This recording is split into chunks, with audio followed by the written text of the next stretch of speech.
আজিকালি মানুহৰ চিন্তাবোৰ এনেকুৱা, যদি কোনোবাই কান্দি আছে তেতিয়া ক'ব কান্দি থাকিব দিয়া, কি দৰকাৰ সুধি থাকিবলৈ।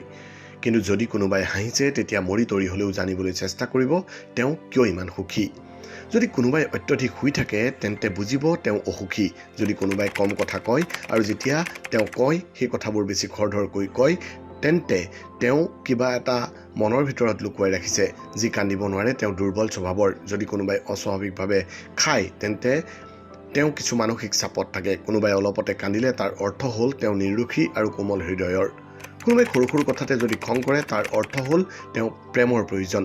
এইসকল মানুহৰ কথাত কেতিয়াও গুৰুত্ব নিদিব। যদি তেওঁলোকক বেছি গুৰুত্ব দিয়ে আপুনিহে বেছি কষ্ট পাব।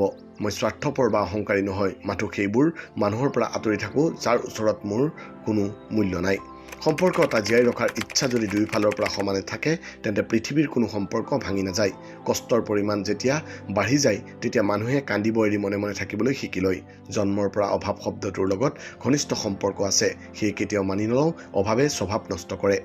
মানুহে অকলে অকলে হাঁহিব নোৱাৰে, হাঁহিবলৈ এজন সংগীৰ প্ৰয়োজন। কিন্তু মানুহৰ দুখ হ'লে অকলে অকলে কান্দিব লগা হয়, কাৰণ দুখৰ কোনো সংগী নাথাকে। গুৰুত্ব থাকিলে সকলো সম্পৰ্কই টিকিব, সেয়া বন্ধুত্বই হওক বা ভালপোৱাই।